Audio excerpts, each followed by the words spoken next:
Set in the hilltops 10 kilometers north of Jerusalem, Ramallah has become unlikely home to a vibrant cafe culture and a flourishing party scene.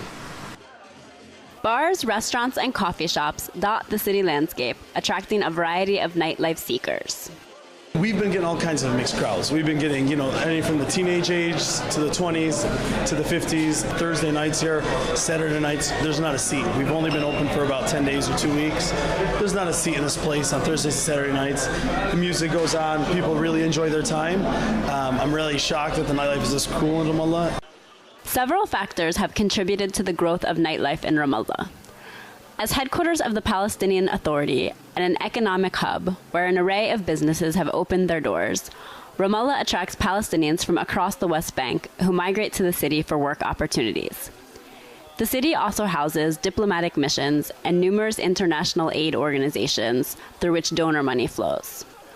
Looking for entertainment and diversion, a mixed clientele flocks to the city's hotspots, which combine local Palestinian flavor with a collection of eclectic influences. Well, I work here quite a lot between here and Jerusalem, and I'm here almost like half of the week in meetings, and then I sneak out for a lunch because it's a nice place to have lunch. So I'm quite connected to the place. I have also some friends who are Palestinians from Ramallah or people who are working here, so that pulls me to do some social life here. On top of it, it's a nice. There are a lot of options to do things. Has now a capital in Ramallah where social, political, economical life happens, and this is only basically happening in Ramallah as in a more thriving way. There are a number of reasons for Ramallah locals to look on their city's nightlife with pride. Many Palestinians view the hospitality and entertainment sector as a spur for the economy.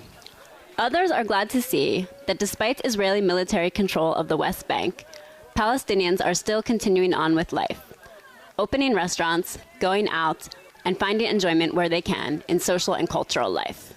Palestinians live in a very constricted area, and so entertainment, and especially restaurants in the cities, is kind of the only entertainment they get. They can't really go to the beaches on the other side. They can't get out easily. Different countries, even getting visas are difficult. So what you do in the city is very important. It's also a great industry for job creation. So we're seeing a lot of the services, the labor and the services and so on, their abilities developing as a result. But not everyone is enthusiastic about nightlife spots cropping up. There is wide acknowledgement that these entertainment venues are not accessible to a large portion of the society. The average monthly salary still hovers around 500 USD. And even for those who participate in Ramallah nightlife, many wonder if the scene contributes to making Ramallah a bubble, cut off from the reality of life in the rest of the West Bank. Not a lot of people in Ramallah know the nightlife a lot. The majority are, it's limited to somewhat of a class here. I feel like Ramallah prospered while other cities stayed back. So I honestly believe that has to do a lot with how developed and how people see and act towards the nightlife.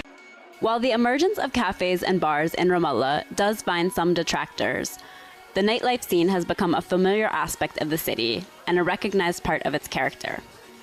Against the backdrop of uncertain political circumstances and a fragile economic climate, the Ramallah nightlife scene provides a breath of fresh air. Amidst the nighttime sights and sounds, it's clear that Palestinians still have a taste for life and still like to have a good time. Winnie Mancini, JN1, Ramallah.